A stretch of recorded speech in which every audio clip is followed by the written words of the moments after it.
Hi, j'espère que vous allez bien. Aujourd'hui on se retrouve pour mon bilan lecture du mois de décembre, donc le dernier mois de 2024. Et ça a été un sacré mois en termes de lecture puisque j'en ai lu 4, je crois que j'en ai lu, attendez, 11, quelque chose comme ça. J'arrive pas à les compter là, ils sont empilés à mes pieds, c'est terrible. Mais j'en ai lu vraiment pas mal pour un mois de l'année quoi. J'en ai lu 13, c'est énorme, 13 ça a été mon plus gros mois. Alors je m'y attendais pas du tout sur le mois de décembre franchement, avec les fêtes, le travail, enfin bref. Rien n'était là pour que je lise beaucoup mais finalement je me suis emballée quoi. Donc je vais vous présenter tout ça, vous vous en doutez, elle va durer un petit moment quand même cette vidéo parce qu'il y a pas mal de choses à dire. Certains livres je vais passer très rapidement dessus, je vous rassure, et je vais essayer de faire un peu par catégorie dans le sens où je vais commencer par mes lectures de Noël.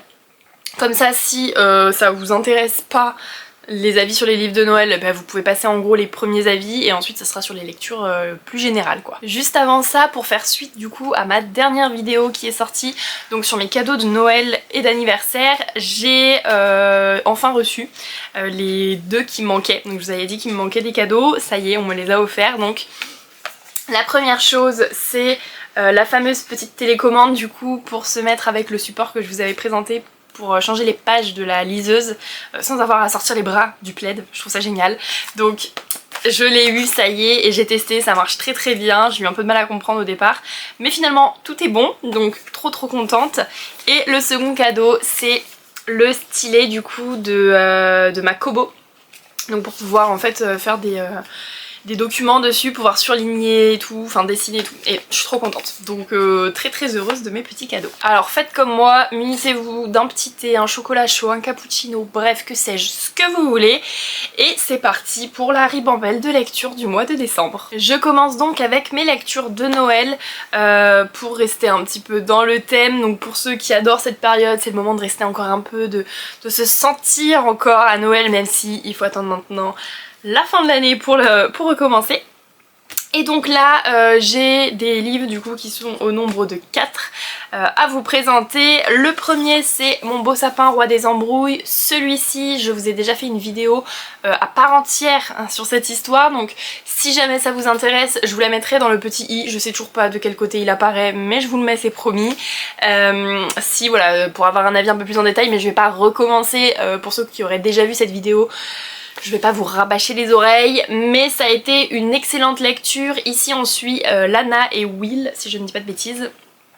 Donc Lana qui va en fait arriver à Vancouver pour faire une vente de sapins de Noël sur un marché de Noël. Il faut savoir que Lana elle a un peu la bougeotte, voilà, elle n'arrive pas à trouver l'endroit précis où elle aimerait poser ses valises définitivement et se poser. Donc voilà, elle essaye de bouger un petit peu, mais pour ça il faut gagner des sous. Et donc là, une offre en or, voilà, elle peut vendre des sapins de Noël sur un stand. Mais c'était sans savoir que ce stand là normalement appartient en quelque sorte à la famille de Will qui en fait chaque année vend des sapins de Noël, mais cette année il y a eu un petit couac et ce qui fait que ce stand qui est d'habitude réservé pour eux s'est retrouvé un peu en libre service. On se retrouve donc avec deux personnages qui doivent partager un stand, donc on a une proximité qui est assez forcée quand même, et les deux vont devoir essayer de vendre le plus de sapins parce que finalement ils ont le même stand mais avec des sapins différents entre guillemets, enfin c'est totalement des sapins différents mais ils essayent de vendre la même chose, c'est un peu compliqué, vous voyez le truc. Donc on est un peu sur un rivals to lover, hein, même ennemi parce qu'au départ ils sont un peu ennemis. Mais franchement j'ai adoré cette lecture, voilà. On est sur quelqu'un qui... des personnages pour le coup parce que les deux sont très attachants et ont un fond qui est hyper intéressant. Donc une super lecture. Autre lecture de Noël, ça a été Sous les flocons de Noël de Sarah Morgan. Donc c'est son nouveau livre de Noël. Je vais dire beaucoup de fois le mot Noël là. Je sens que ça va être terrible, bref. Donc c'était celui de cette année et comme je vous l'ai dit dans une autre vidéo, j'aime beaucoup cette autrice pour les livres de Noël. Et donc je voulais absolument lire celui-ci cette année. Au départ j'avoue que j'ai eu un petit peu de mal parce que sur le résumé on se focalise vraiment du coup sur Lucie et j'ai oublié son prénom et Ross, voilà. Sauf qu'en fait au début, on a plein de points de vue dans ce livre, on n'a pas que ces deux personnages là, on a en fait toute la famille de Ross. Et donc je comprenais pas trop où on voulait en venir, je n'arrivais pas en fait à comprendre et j'avais pas compris qu'on allait suivre l'histoire d'autant de personnes en gros. Donc du coup j'avoue que j'ai eu un peu de mal à me mettre dans l'histoire, sachant que Sarah Morgan est bien connue pour faire des chapitres très longs. Franchement on n'est pas sur des chapitres qui sont rapides et qui sont dynamiques, non on a des très longs chapitres où il se passe pas plein de choses, mais voilà, il faut réussir à suivre, à s'attacher, etc. Donc je vais pas mentir, j'ai bien cru que j'allais abandonner ma lecture parce que j'arrivais pas et ça m'énervait. Mais finalement, rendu, je dirais, un peu moins de la moitié, finalement il y a eu des choses qui se sont mises en place et là je me suis dit ok, d'accord, j'accepte, je veux bien. Donc j'ai pris sur moi hein, avec ces chapitres à rallonge et finalement j'ai quand même beaucoup aimé cette lecture. Alors c'est pas un coup de cœur parce que justement j'ai eu ce côté un peu décevant au départ et où j'étais un peu bloquée, j'arrivais pas à me mettre dedans. Mais finalement voilà, une excellente lecture. Dans l'idée ici on suit du coup Lucy qui va débarquer dans la famille de Ross à Noël pour essayer un peu de sauver la boîte pour laquelle elle travaille. Il y a des gros problèmes et elle veut aider son patron qu'elle adore. Et donc elle veut avoir comme nouveau client Ross Miller. Donc elle se pointe en fait dans sa famille, mais il se passe qu'il y a une terrible tempête des neiges et elle se retrouve coincée chez les Miller et du coup elle va passer Noël là-bas, enfin du moins le réveillon et voilà une bonne partie là-bas et donc on suit un peu tout le monde. Donc ça c'est l'histoire en fait de Lucy et de Ross en quelque sorte, mais du coup on suit, on a des points de vue de Glenda, je crois que c'est, donc le prénom c'est de sa maman.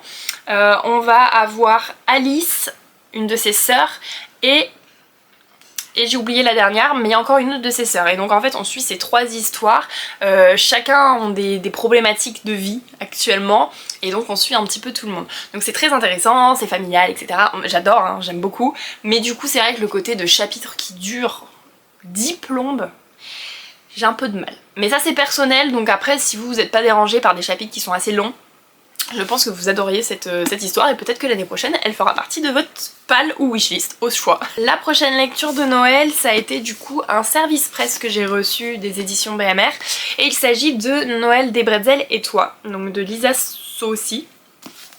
C'est une lecture que j'ai beaucoup aimée. Et pourtant au départ j'ai eu du mal avec la protagoniste féminine de cette histoire, alors pas autant de mal que l'histoire juste avant où c'était pas une question de rythme etc, ça pour le coup tout va très bien. C'est vraiment la protagoniste où je me suis dit mais je la déteste en fait, je peux pas me l'encadrer, je peux plus me la voir. Elle est très énervante en fait puisqu'elle est très dans le jugement, très superficielle etc, genre bref tout ce que je déteste finalement. Et du coup je me suis dit mais pourquoi faire. Heureusement elle travaille sur elle-même et finalement ça se passe très bien sur la fin du livre.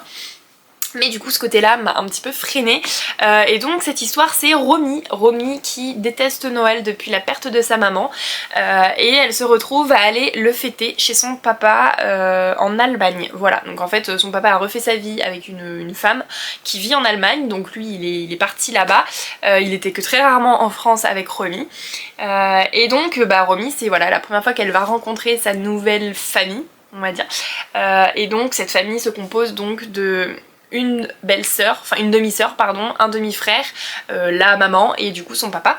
Et donc elle rencontre tout le monde et en fait on se retrouve dans une ferme. Alors elle est un peu Sainte-Nitouche tout ça, donc elle est pas très fan de cet endroit. Ça se travaille hein, au fur et à mesure tout va mieux, mais dans l'idée au départ elle est pas du tout heureuse de cette situation, surtout qu'elle y va pour fêter Noël, elle qui déteste cette fête là, et au contraire la famille dans laquelle elle va, ils sont fans, ils adorent Noël, ils ont des pyjamas assortis et tout le bordel, enfin bref, vous voyez la scène un petit peu. Donc voilà, donc on suit en gros cette histoire et en fait il y a donc Stéphane qui est le demi-frère, donc avec aucun lien de sang, aucune parenté entre les deux, mais du coup demi-sœur par force quoi. Ils se détestent, voilà, ils sont ennemis, ils se lancent des piques quasiment tout du long, c'était incroyable, j'ai adoré. Donc en fait on va suivre un petit peu cette histoire. Stéphane, je l'ai adoré, c'est un personnage qui est très proche de sa famille, qui protège les gens qu'il aime et tout ça, et franchement je l'ai adoré. On va être sur une relation, au-delà du fait que c'est un enemies to lover, donc forcément il se lance des petits pics etc, mais rien de bien méchant. Ça va être une relation qui va être très saine et du coup j'ai adoré. On est vraiment sur un livre où il y a la magie de Noël de A à Z, mais on aborde quand même des points sensibles, des sujets qui sont un peu plus lourds, sans plomber toute l'ambiance de Noël. Vous voyez ce que je veux dire? Parce que vraiment ceux où c'est trop dur, trop trash, etc. Tu te dis bon, j'aurais préféré ces thèmes là mais dans un livre tout autre, pas avec un livre de Noël quoi. Donc là franchement tout est très bien dosé et j'ai adoré cette petite histoire qui se passe du coup en Allemagne. Le dernier livre de Noël, alors c'en est un que potentiellement vous avez lu puisqu'il a été très chroniqué etc, enfin il a été mis beaucoup en avant et c'est quelque chose que pour beaucoup ont suivi le mouvement, c'est les calendriers de l'Avent de Noël. Et donc là moi j'ai le Secret Santa de Sophie Jomain. Comment dire ? Pour moi en tout cas ça a été une petite déception, j'ai pas accroché plus que ça. Alors je l'ai fini parce que c'était un chapitre par jour donc ça va, ça ne m'a pas tué, mais honnêtement je l'achèterai pas de moi-même et surtout je pense que si je l'avais acheté par je sais pas, parce que par curiosité ou quoi que ce soit, je l'aurais pas fini. Franchement je l'aurais abandonné cette lecture parce qu'elle ne me correspondait absolument pas. Dans l'idée, les grandes lignes, ça pouvait être intéressant. On est du coup sur un livre qui va parler un petit peu des difficultés financières pour les étudiants et voilà, et que les différentes en fait classes sociales en quelque sorte, donc il y en a qui vont être plus aisés que d'autres, d'autres il va falloir qu'ils travaillent beaucoup pour pouvoir se permettre d'avoir une vie correcte. Donc on met ça en avant dans ce livre et je trouve ça très intéressant, c'est pas le problème, le fond du livre est quand même bien. Maintenant la forme, les personnages, j'ai pas accroché du tout. On est sur des personnages du coup qui sont à l'université, donc normalement matures, enfin on s'entend, hein, tout le monde n'a pas une maturité identique à n'importe quel âge, enfin bref, chacun devient mature à l'âge qu'il veut, mais dans l'idée on se dit que bon à l'université, machin, ils travaillent, etc. Dans la logique, il devrait être un minimum mature, et en fait j'ai trouvé que dedans on a des réactions d'enfants, de lycéens, c'est limite même un peu trop. Franchement, j'ai pas retrouvé je sais pas comment dire, je sais pas, des personnages d'université, ils ont pas 20 ans et plus là-dedans, je sais pas, j'ai pas accroché du tout. Alors on a une romance qui est très mignonne et qui était agréable, hein. Franchement j'ai bien aimé découvrir cette histoire, mais non je suis pas emballée plus que ça. Donc bon, c'est pas grave, c'est des choses qui arrivent. Je crois que ça m'avait pas fait autant cet effet avec la première romance de Noël de Sophie Jomain l'année dernière, même si je me souviens que c'était pas une histoire waouh, mais c'était cool quand même. Là j'avoue que j'ai eu un peu plus de mal, donc voilà. N'hésitez pas à me dire si vous l'avez lu, votre avis, ce que vous en avez pensé, si comme moi vous trouvez que c'était pas incroyable, même si bon c'est quand même des sujets abordés qui sont quand même intéressants, ou si au contraire vous avez adoré, que voilà, vous êtes attaché au personnage etc, et ce qui est possible aussi et tant mieux, mais ça ne l'a pas fait avec moi. Ça y est, j'ai fini avec les livres de Noël et donc maintenant on va enchaîner avec les lectures classiques, voilà. La première, je vais vous mettre l'image ici parce que c'est le seul livre audio que j'ai pu écouter ce mois-ci, et donc c'est Il nous restera ça, si je ne dis pas de bêtises, donc de Virginie Grimaldi. C'est une autrice que j'aime énormément, j'aime beaucoup découvrir ses livres, à chaque fois franchement il me transporte, c'est bouleversant, il y a plein d'émotions etc, donc très bonne lecture encore une fois. Celui-ci n'a pas dérogé à la règle, j'ai adoré. En fait ce que j'aime beaucoup avec cette autrice, c'est qu'on se retrouve toujours avec des livres intergénérationnels. C'est-à-dire qu'on va avoir une vieille dame, ou un vieux monsieur, j'en sais rien, quelqu'un d'âge adulte, entre, je sais pas moi, entre 40 et 50 ans, genre quelque chose comme ça, ou même la trentaine, et quelqu'un de beaucoup plus jeune, que ce soit un adolescent ou dans le début de l'adulte, donc on va dire à 20 ans. Et donc en fait on retrouve un peu toujours en quelque sorte ce schéma là et c'est quelque chose que j'aime énormément parce que chacun apprend quelque chose de l'autre. Voilà, on a tous des choses à s'apprendre et c'est ce côté là qui est vachement mis en avant. Chacun a des problèmes, voilà, à le long de notre vie en fait on rencontre des difficultés et donc voilà, j'aime beaucoup ce soutien qui se met en place dans ces livres à chaque fois et celui-ci voilà, ça n'a pas manqué, j'ai adoré. Donc là, alors j'ai plus les prénoms en tête, ouais non, je vais vous dire des bêtises si je vous dis les prénoms donc je ne vais pas les dire, mais on a un jeune garçon d'une vingtaine d'années, une adulte d'une trentaine je crois d'années et ensuite une vieille dame qui doit avoir dans les 70-80 ans, je ne sais plus, mais voilà. Et donc en fait les deux plus jeunes vont se retrouver à habiter chez la mamie et donc ils vont cohabiter ensemble et à partir de là bah voilà, chacun a ses petits problèmes aussi encore une fois, chacun essaye de faire face à la vie comme ils peuvent et donc voilà, tout le monde va s'aider et j'ai adoré, franchement si vous n'avez pas encore découvert, je vais y arriver, La Plume de Virginie Grimaldi, foncez. Je sais pas ce que vous attendez, c'est vraiment des leçons de vie, c'est littéralement des leçons de vie ces livres, donc je peux que vous recommander ces livres. La prochaine lecture c'est un livre dont j'ai beaucoup entendu parler et que j'ai mis du temps avant de le lire, mais quand il est sorti en poche, ça y est, je me suis lancée, il s'agit de Calliope. C'est un livre du coup que j'ai pu recevoir dans le cadre de mon partenariat avec BMR, et franchement je suis très heureuse d'avoir pu le découvrir. Déjà cette couverture est incroyable, voilà. Dans ce livre on va suivre du coup Calliope qui est une princesse et qui va en fait se retrouver à être mariée, alors c'est un mariage arrangé avec Carel qui en fait se trouve être son premier amour à Calliope, donc elle se dit franchement j'aurais pu tomber sur pire, c'est cool, mais les retrouvailles ne se passent pas du tout comme prévu puisque le temps est passé depuis leur relation et Carel a énormément changé, il est devenu très, comment dire,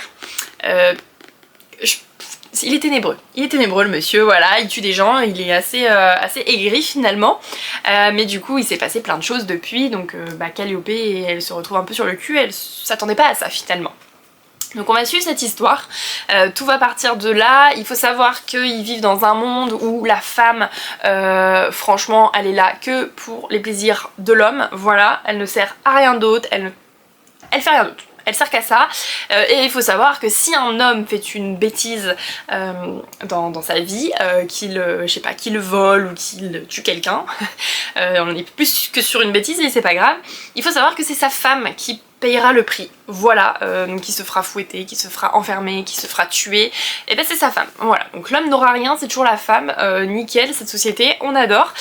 Et donc Calliope, elle a envie de changer un petit peu tout ça, à la base, Carel voulait changer tout ça aussi quand il était jeune, mais elle se retrouve avec un Carel qui a un peu changé d'avis et elle se dit mince, est-ce qu'il veut vraiment essayer d'aider ou est-ce qu'on est dans la merde jusqu'au cou quoi. Donc voilà, donc ça c'est un petit peu le topo du livre, mais j'ai vraiment beaucoup aimé. On est sur un livre où il se passe énormément de choses, il y a beaucoup d'action, on ne s'ennuie pas une seule seconde, et ça c'est trop cool, donc franchement j'ai qu'une hâte, c'est de lire la suite. Pour cette lecture, je vais passer très rapidement dessus, je vais pas trop vous faire d'explications, vous dire d'explications sur mon avis ou quoi que ce soit, puisqu'il s'agit du tome 2 des Carnets de l'apothicaire, donc un manga, celui-ci. Je peux juste vous dire que j'aime beaucoup cette saga pour le moment, donc j'en suis au tome 3, j'en suis pas très loin, c'est pour ça que je veux pas trop m'avancer sur mon avis, parce qu'on est quand même sur une série de 12 ou 13 tomes, donc j'en suis encore loin. Voilà, on est sur des enquêtes de cours, puisqu'il y a des assassinats ou des tentatives d'assassinat. Donc on suit un petit peu tout ça, on suit Mao Mao qui va en fait enquêter, puisqu'elle est elle apothicaire, et donc elle soigne un petit peu tout ça, enfin bref. En gros c'est un peu le résumé de l'histoire. Pour le moment j'aime bien, à voir si à la longue j'aime toujours autant, est-ce que ça finit par tourner en rond et auquel cas je suis un peu moins fan, je vous en dirai plus quand j'aurai terminé cette série et c'est tout quoi, je vais pas vous embêter plus longtemps avec ce livre. Potentiellement le cadrage a bougé, ne m'en voulez pas, mais du coup livre suivant ça a été La Cour des Ombres, donc de C.N. Crawford aux éditions Corrigan. Donc c'est le tome 1 d'une saga de 3 ou 4 tomes, je sais plus actuellement. Alors je sais pas si elle a été finie, franchement je pourrais pas vous dire, je ne vais pas m'avancer. Mais c'est une lecture que j'ai franchement beaucoup aimée. Vous l'aurez compris, on parle de fae, enfin voilà, on est sur un univers qui est franchement très sympa, pas trop complexe, qui fait que quand vous débutez dans la fantasy ou dans la romantasy, franchement c'est totalement accessible, vous n'allez pas être perdu et galérer à comprendre le lexique de ce livre. Tout est très simple, on est sur une urban fantasy, donc ça se passe en fait dans notre monde, mais en même temps on voit d'autres mondes qui n'existent pas, pour le coup c'est un peu un mix des deux. Je vais vous lire le résumé, comme ça on va gagner du temps, ce sera plus clair pour vous comme pour moi, parce que on va pas se mentir, hein, je suis pas hyper douée pour résumer des livres, mais du coup je vais vous le lire, ça sera plus simple. Donc intégrer la Cour des Ombres, la prestigieuse académie d'élite des Fae, un rêve, pas pour Ariana qui n'est là que pour une seule raison. Réussir à dérober la fameuse clé des mondes qui lui permettra de libérer sa meilleure amie retenue prisonnière. À l'école, Ariana est placée sous les ordres de Roadan, un chevalier de l'ombre chargé de l'entraîner au combat. Sombre, mystérieux et silencieux, Roadan semble détester la nouvelle recrue. Pourtant, alors qu'elle se bat à ses côtés, Ariana tombe peu à peu sous le charme du beau ténébreux. Lorsqu'elle découvre que c'est lui qui possède la clé des mondes, elle se retrouve écartelée entre ses sentiments et ses obligations. La jeune femme va devoir faire un choix douloureux au risque de perdre son âme et sa vie. Que choisir? La liberté, l'amour ou la mort? Donc franchement, quand c'est un résumé comme ça, je suis obligée de vous le lire, il est incroyable. Enfin, moi franchement je lis ça, oui je veux lire, j'achète, je vous donne ma carte, tenez. Donc franchement je regrette pas, ça a été une excellente lecture, j'ai adoré. Il se passe franchement tout le temps quelque chose, pareil on ne s'ennuie pas un seul instant, je trouve ça tellement important. Ariana c'est un personnage que j'ai adoré, elle est badass à souhait, genre vraiment...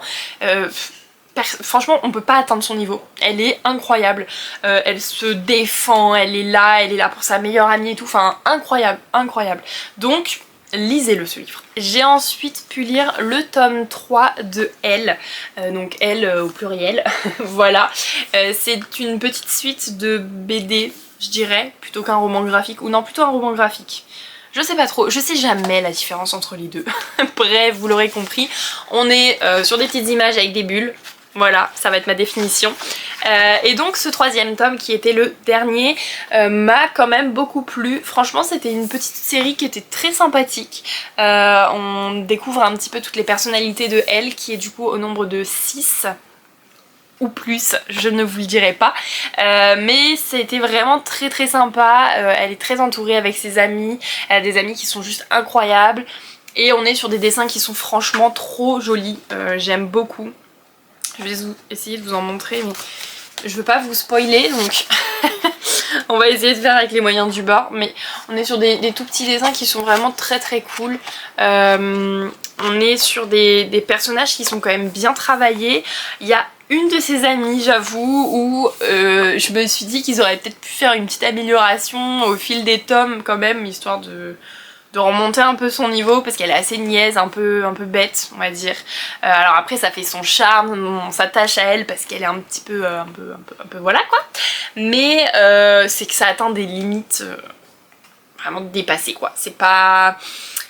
C'est moins crédible en fait, on va dire. Parce qu'on en connaît des gens qui sont un peu naïfs, un peu bêtes, un peu tout ce qu'on veut. Mais là franchement on a atteint des stades, waouh, c'est un peu trop.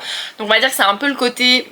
que j'ai moins apprécié, mais du coup on est sur un personnage secondaire, on n'est pas sur l'histoire principale, donc je me fie pas trop à ça, mais franchement ça a été une bonne lecture. Prochain livre, on est sur un petit cosy mystery que je voulais lire depuis un bon moment, et donc il s'agit de Meurtre et pépites de chocolat. Donc c'est le tome 1 les enquêtes d'Anna Swensen. Voilà, donc ce petit livre, j'ai bien aimé, mais pas la lecture de l'année. Comment dire, on va pas se mentir, j'ai eu beaucoup de mal à me mettre dedans. Pareil, j'ai cru que j'allais l'abandonner celui-ci. Je me suis accrochée. Finalement j'ai bien fait parce que d'une j'étais quand même intriguée, je voulais savoir qui était le meurtrier. Mais j'avoue que c'était pas aussi entraînant que ce à quoi je m'attendais. On est du coup dans une petite ville, voilà, où tout le monde se connaît, donc vraiment c'est un peu l'ambiance, je sais pas si vous connaissez Gilmore Girl, mais pareil, voilà, vous voyez une petite ambiance très cosy quoi. Donc tout le monde se connaît, mais il se passe qu'un beau matin, il y a eu un meurtre. Voilà, un meurtre, donc Anna qui va retrouver le corps, son beau-frère est officier de police, enfin inspecteur ou je sais plus trop quoi, bref c'est lui qui est chargé de l'enquête, et donc Anna va l'aider, elle va enquêter en fait de son côté, étant donné que Anna tient une petite pâtisserie où elle vend des cookies, elle est très proche en fait des gens de cette petite ville, elle parle beaucoup, quand ils sont en confiance surtout, et donc ils font confiance à Anna et ils papotent, bref. Donc elle va enquêter de son côté, on part en fait vraiment de ce meurtre là et on va suivre l'enquête d'Anna. Donc c'est pour ça qu'on est un peu sur un cosy mystery parce que c'est pas une enquête de police, enfin l'enquête de police elle se fait de son côté mais on la suit pas réellement. Donc en soi c'est le genre d'histoire que j'aime bien de temps en temps, attention c'est pas du tout mon genre principal, mais là je sais pas, j'ai eu du mal, alors je sais pas si c'est parce qu'il y a énormément de descriptions dedans, mais de descriptions qui est assez superflu, ça sert à rien. Franchement il y a des passages, je me dis mais pourquoi on s'éternise dessus, je comprends pas, je vois pas le principe, qu'on l'aborde un peu de loin, je veux bien, ça donne des petites infos en plus, mais des fois quand on est sur 3 pages de description d'un truc qui n'avance à rien dans l'histoire, je me dis bah non, j'aime pas. Donc c'est pour ça que mon avis est assez mitigé sur ce livre là. Après au-delà de ça l'enquête était quand même intéressante, j'ai beaucoup aimé le déroulement de cette enquête, mais je sais pas encore si je vais continuer cette saga parce que il y a quand même pas mal de tomes et je me dis que je préfère payer d'autres livres, voilà, pour faire simple. Après si vous aimez beaucoup les cosy mystery, je pense que celui-ci peut vous plaire, peut-être que c'est ce genre littéraire là qui demande pas mal de descriptions un peu superflues, j'en sais rien. Dites-moi si vous lisez ce genre de livre, s'il y en a un que vous avez adoré ou qu'il n'y a pas de la description à foison pour pas grand chose, mais en tout cas voilà, celui-ci était sympa, ça a été une bonne lecture, je vais pas mentir, j'ai quand même apprécié, mais on n'est pas du tout sur un coup de cœur. Bon, la luminosité aura changé un peu, je viens d'augmenter la lumière de ma ring light parce que la nuit tombe, il est quoi, il est même pas 17h30, c'est triste, franchement ça me... Oh là, je vois le brouillard et tout, bref, on enchaîne, il me reste plus beaucoup de livres, c'est promis, j'arrive sur la fin. On va dire que c'est l'avant-dernier parce que les 2 derniers je vais vous les combiner parce qu'on est sur la même saga, vous allez comprendre. Mais du coup, avant-dernier livre, il s'agit des Mémoires de la forêt, la saison des adieux, donc le tome 4. Une lecture que j'ai mais adorée. Déjà je vous laisse voir cette couverture qui est beaucoup trop mignonne. Voilà, pour commencer. J'ai pu rencontrer l'auteur et franchement c'est un amour, il est adorable, j'ai adoré. Donc j'ai mes petits autographes dedans et le premier il y a un petit mot avec. Mais ce tome 4 franchement je l'ai adoré, l'histoire elle était très touchante. J'ai franchement beaucoup apprécié, c'est d'ailleurs l'un de mes préférés je pense. Donc on suit plus cette fois Archibald, donc en fait sur les 3 premiers tomes on suit Archibald de Renard avec son neveu Bartholoméw. Et là en fait on suit un des enfants de Bartholoméw, donc vous voyez des années après du coup, mais on reste sur la famille Renard et franchement j'ai adoré, on est toujours sur une question de maladie, sur les drames de la vie, enfin voilà, il y a plein de choses qui sont abordées avec ces petits animaux qui sont beaucoup trop mignons, enfin je veux dire, regardez-moi ces petites beautés là, j'aime beaucoup trop, ils sont adorables, enfin voilà, tout simplement. En fait ce que j'apprécie beaucoup avec ces livres, c'est la facilité qu'a l'auteur en fait de nous parler de la vie et des difficultés qu'on peut rencontrer tout en ayant un côté assez tendre et assez, je dirais enfantin. Parce qu'on est quand même sur des animaux qui parlent, enfin bon on va pas tourner autour du pot, mais j'aime beaucoup. Puis allié à ça avec des illustrations qui sont incroyables, il faut absolument que je vous en montre une qui est mais incroyablement belle. Attendez que je vous la trouve, parce que celle-ci je veux vous la montrer, il n'y a pas de négociation possible. Je la trouve et je vous montre. Après une recherche incroyable, j'ai mis du temps, j'ai enfin trouvé l'illustration que je voulais vous montrer. Alors avec la lumière je suis pas sûre qu'on voit énormément, mais on est sur un arbre qui est incroyablement joli. Je sais pas, attendez, je vais essayer de tourner la ring light pour qu'on puisse voir quelque chose. Voilà, donc bref. J'aime beaucoup, je me rééclaire, hop. Donc vraiment des très très belles illustrations et voilà, toujours le même discours, mais franchement si vous avez peur de ne pas aimer parce que on est sur des animaux, que ça fait très enfantin, etc., ne vous fiez pas à ça. Parce que l'histoire, franchement, elle est incroyable. Donc je suis trop triste d'avoir fini cette saga parce que j'aurais aimé la continuer indéfiniment, j'adore. Mais très heureuse d'avoir pu découvrir cette plume déjà. Et cette histoire, tout simplement. Enfin franchement, j'ai adoré découvrir la famille Renard et toutes les familles de cette forêt.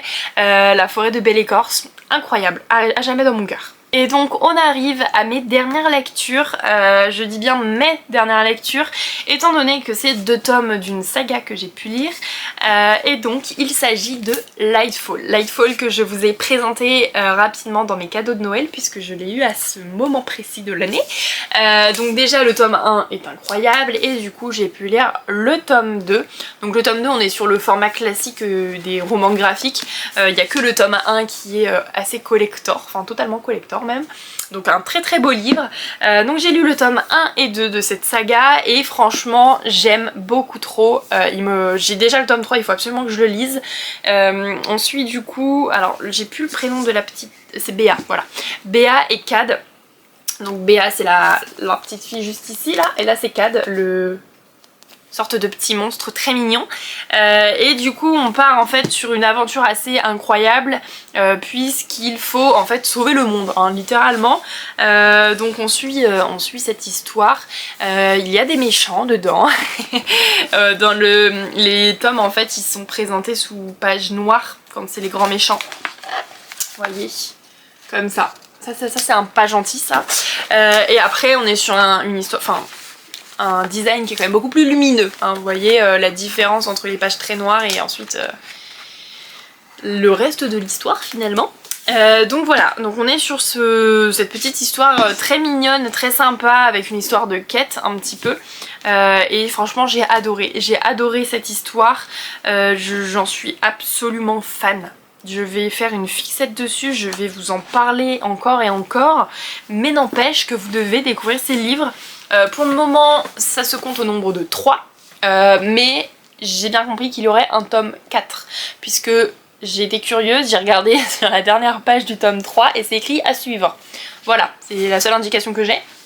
Donc je ne sais pas jusqu'à combien de tomes ça va aller, mais franchement je peux que la recommander. On est franchement sur des illustrations, franchement je galère à parler, ça y est, fin de journée, je ne peux plus. Mais des illustrations qui sont franchement très mignonnes, mais très belles, franchement bien travaillées avec des beaux dessins.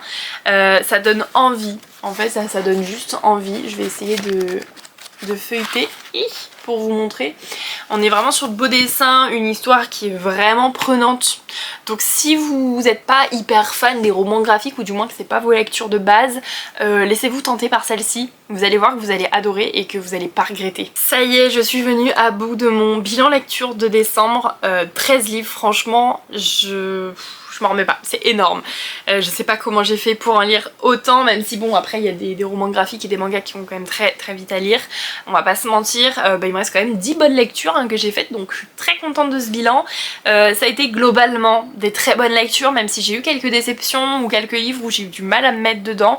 On va dire que c'est un bilan qui est quand même mitigé, mi-figue mi-raisin finalement, ça arrive. Franchement j'ai quand même eu de très très belles découvertes, on va pas se mentir.